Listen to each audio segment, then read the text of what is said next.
Welcome back to part 2 of our episode with Ashley Cox. Let's jump back into it. What made you finally realize I need to change the way I'm having these conversations so I can be more productive and more effective in the long term? Yeah, definitely mentors and advisors that I'd had along the way. I worked for a woman named Nora in HR at one point, and Hey, Nora. yeah, hey Nora, we love you. And she really showed me what it was like to be able to have a conversation that maintained everyone's dignity. And I learned so much from her because she never compromised on her values of compassion and empathy and respect. And I really that was the first woman that I had seen in a leadership position where I was like, we're a lot alike. I could be like that. I don't have to be hard. I don't have to just say mean things to say mean things because, hey, we're having a difficult conversation. Well, you should get the job done. Right. It was like more of an empathetic approach and more of a dignity filled approach. And so she really shifted the way that my leadership was developing and really allowed me to make mistakes and learn from them and have hard conversations. And she had a lot of hard conversations with me, but I never felt belittled. I never felt made fun of. I never felt like I was in trouble. It was genuinely, hey, my favorite phrase came from this time in my life. Help me understand. Help me understand why you said that. Help me understand why you made that decision. Help me understand why you approached this situation the way you did. And so it was much more like, okay, we're in this together and we're figuring it out. It's not you doing something to me. I'm always jealous of people like you who can say the phrase, help me understand, and it comes across very caring and compassionate. Because every time I say it, the tone is always sarcastic or critical. So I can never use that phrase. Yeah. It is not a one size fits all for every personality. Yeah. But it is a good one if it works with your tone and your personality. But you have to sometimes make a few fumbles before you find the phrase that works best for you. My phrase might not work for you. You might have a different phrase that feels more comfortable or makes sense with your language or your tone. And that's where you feel like you're in alignment with your values and your humanity. Yeah. And so then, speaking of humanity, let's talk about the scenario of, you mentioned earlier, when these women business owners are hiring their friends, their family to work for them, and they're underperforming. Mm-hmm. How are you helping them navigate that conversation? Because it's so many layers there. It's tough. It's tough. And I will never say, you will never hear me, even with 20 years of HR and leadership experience, don't hire your friends. I've hired my friends. So I would be a hypocrite if I said that.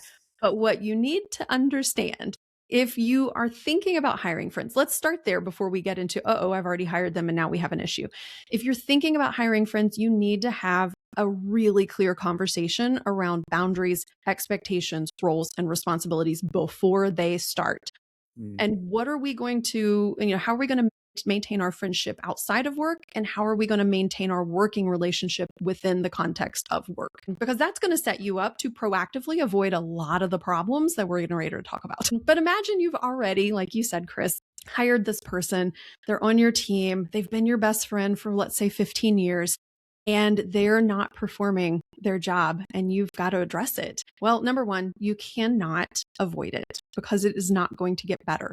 Problems that are permitted are problems that continue to snowball out of control. And so as soon as you ignore whatever little thing or infraction is coming up, maybe let's say, for instance, I work with a lot of female attorneys. Maybe they're not formatting the documents correctly per the way that you want it to be formatted for your particular practice. Maybe it's because it's a legal formatting reason. Maybe it's because it's personal preference, whatever it is, formatting issue, right? And you're like, oh, well, it's not really a huge deal. But maybe it becomes a huge deal because the formatting makes a difference in, is all the information there? Is all the information correct? Are we following the letter of the law to make sure that we're presenting the case as it's expected to be presented? And so one formatting error today might not seem like a big deal, but what if they compound over the next several weeks or several months? So it's much easier to address a problem right at the beginning when it's really small and it's not personal.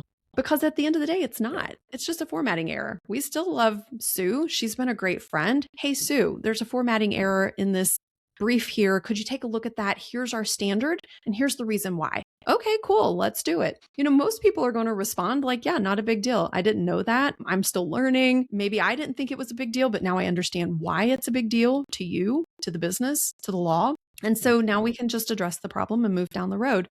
But if we have a problem that has compounded and you've avoided it and sweated and, panicked over it and it's kept you up at night and now it's like mentally taxing and physically taxing, how do we address that? Well, we have to sit down and have that clarity conversation. Hey, one of the things that I recommend before I dive into that, one of the things I always recommend is like, what part do you own? It's what we talked about a little bit ago.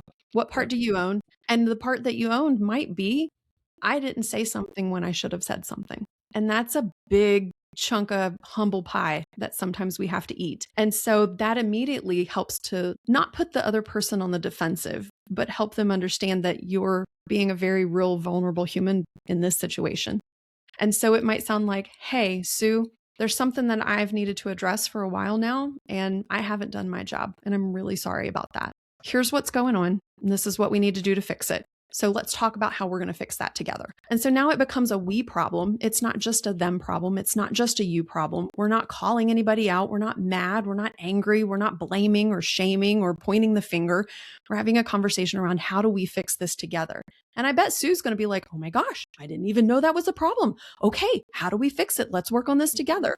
9 times out of 10, if Sue's a good friend, she's probably going to respond that way. If you don't come barreling in, busting down the door, pointing fingers and saying, I'm done. All the formatting is crazy. And what are we doing? And the firm's going to fall apart. Our response, the way that we show up makes a huge difference in how our team responds to the feedback that they're given. Yeah.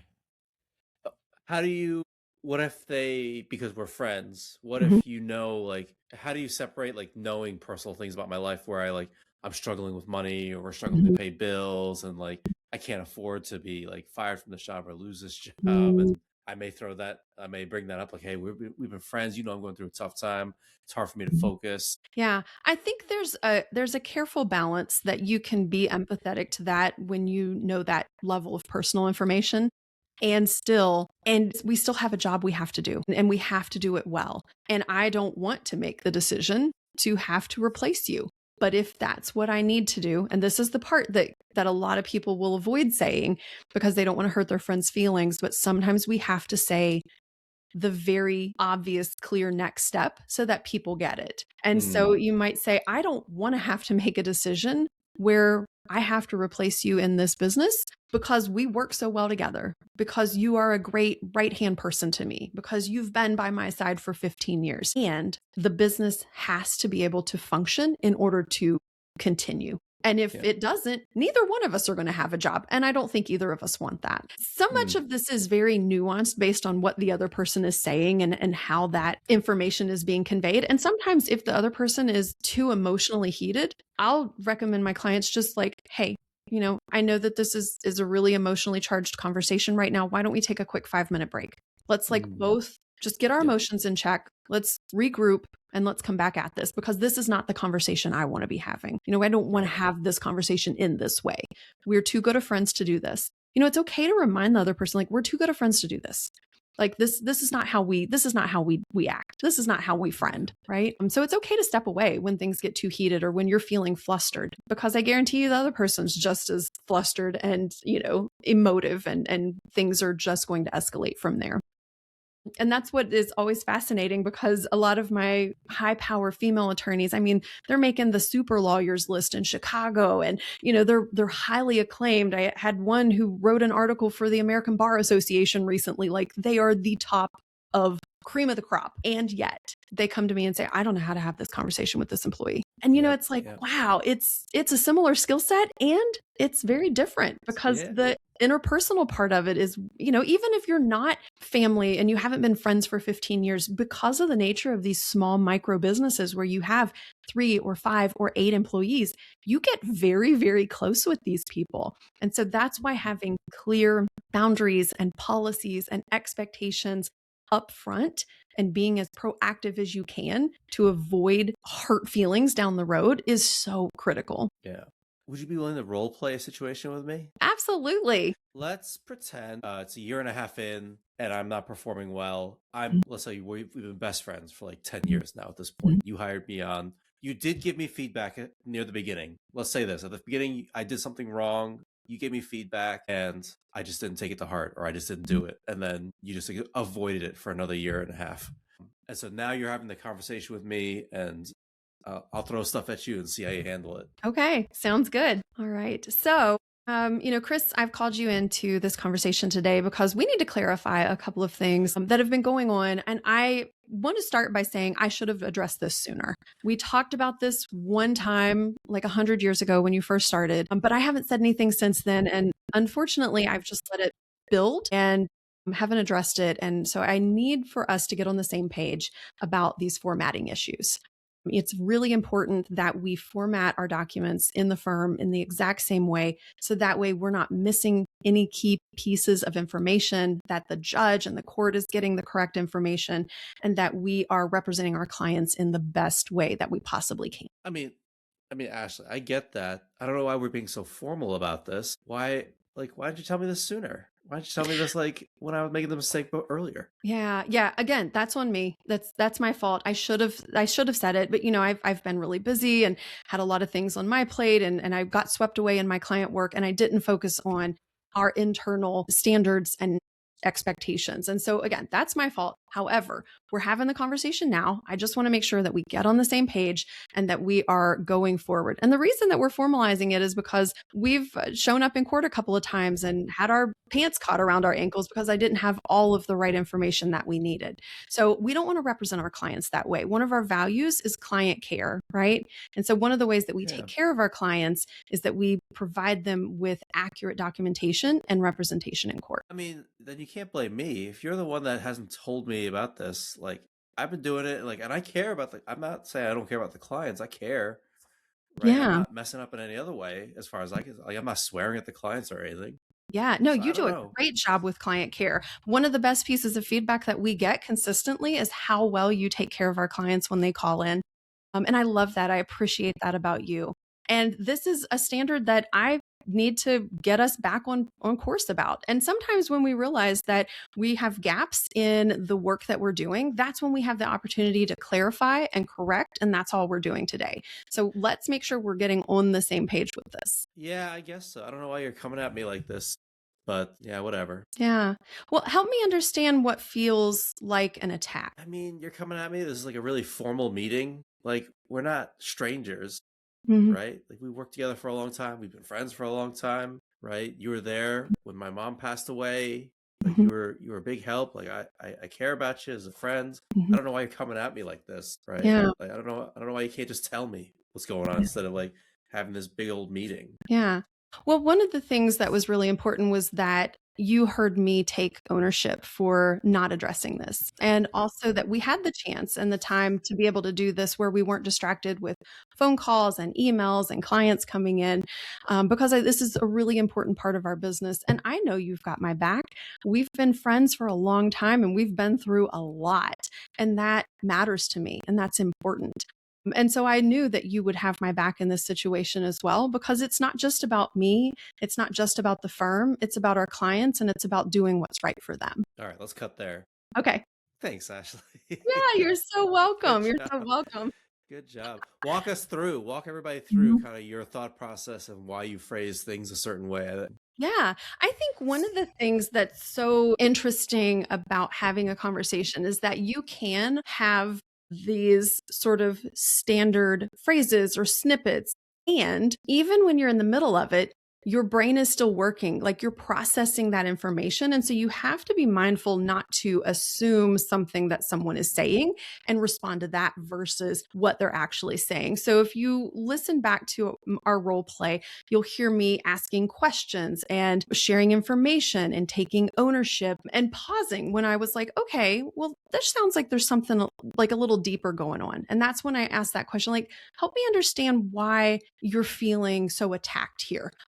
Because I could keep saying over and over, well, this is what we're doing. This is why we do it. And we just have to do it this way. Gosh, Chris, just get in the boat. Like, I could have gone really Yeah. Just right down that road. Like, why are you fighting me? If you're my friend, you would just do it already. But what Chris needed in that moment, in that scenario, was for me to stop talking and to just listen. And I think that that's something that we have to practice because it does not come naturally. It's something that is very hard to do, especially when your emotions are running away with you, when you're feeling that flush come up your body and you're angry because you're like, why are you fighting me? Just pause, breathe, ask a question, and listen. But you'll see that we walked all through those principles of taking ownership, saying, I should have addressed this problem sooner. Here's the importance. Why are we doing this? Why does it matter? I tied the values in. The value is client care. And so many of my clients hang their hat on their reputation, which is the way that they take care of their clients. So how do we tie that in? How do we make sure? Validating Chris when he said, but I take great care of the clients. You absolutely do. This is just one more way that we can do that I've let fall through the cracks. But at the end of the day, it's really listening. What are they upset about? What are they responding or reacting to? And how do we address that with empathy, with care, by saying, I see you, I hear you, I understand, I agree. And so much of having a difficult conversation is, where do we find the points where we do agree? How do we say, okay, you're saying this and I'm saying this. Okay, we agree here. Here's the one piece that we don't agree on. And so let's talk about that. Let's understand where that's coming from and why we need to fix that part. I do appreciate, I think that was a great way of, like, all the feedback you gave, all the stuff you, like, I think that was great in line with what you were saying. And I think that you not letting those bad feelings go was a great way to dive deeper, the way you did it. And it wasn't that you were like trying to convince me to feel good about this. You were just trying to understand, why am I feeling some sort of way about this? And I think that was a great way to dive deeper in that, to show that compassion, right? But still hold that boundary of saying, this is what I expect, and I still care about you here. Yeah. Yeah. Because we have to have expectations and standards in our businesses. If we just let everybody willy-nilly do whatever they wanted, we'd have a circus that we were trying to, the three ring lead, right? And That's so at the right. end of the day, we're not being mean, but we have to have some sort of standard of operation that we can all come back to say, this is how we run the business and this is why it matters. And if we can tie it into those values, tie it into people, then it's much easier to say, okay, well, it stinks to do it this way, but I understand why we do it. I don't want to do it this way, but I understand why we do it. You don't have to agree with it. You don't have to like it. But if we can get people's buy-in at that values level, then we've made as much progress as we can sometimes. Yeah. Yeah. One of the analogies I always use to describe that is, when kids get together to play a game, like let's say they get together to play baseball, what's the first thing they do? They I don't figure out the know. I've rules. not played baseball.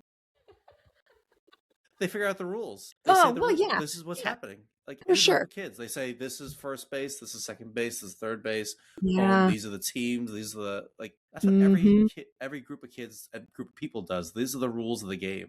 Yeah. Because without it, I use you're not board playing the games. same game. Yeah, That's right. same idea. I use board game analogies. I'm like, have you ever played a board game with a 4-year-old who made up the rules on the fly? That's what this feels like. Yeah. I mean, same thing. Like anytime somebody says, let's play a new board game, if you've never played it before, you're going to say, how do I play? That's the first thing you ask. First question. Yeah. I'm over here reading the rules diligently, and everybody's like, just get in here. You'll figure it out. I'm like, I need to know what I'm doing. Spoken I like don't an want to HR just figure this professional. out. Right. I love me some good rules, but only if they make sense. I am very much a rule breaker if they are, if they are nonsensical or if they are harmful to people. Ashley, let's imagine sometimes people like to skip the first part of these episodes for whatever reason. And they put this episode on and they're like, you know what? I don't even want to listen to the first 20 minutes. I want to listen to this point in the episode. Let's say they tuned into right here, right now. What are the 1 to 2 big takeaways you wish they would have from this? That's such a great question, Chris. I think one takeaway would be that we don't have to lose our humanity to be effective leaders and to have the conversations that are necessary to drive our businesses forward with dignity and with respect for everyone involved. Boom. Dignity and respect. That's what I'm talking about. Ashley, this was such a fun conversation. I could talk about this for a long time. Mm-hmm. So I appreciate you being on here. Let's say somebody's listening and they're like, I got to work with Ashley. I've got my own business. I'm trying to grow. I'm trying to do all this stuff, and I need somebody to work with me. how can they get in contact with you? How can they follow your stuff? Yeah. Well, you can find me online at ashleycox.co.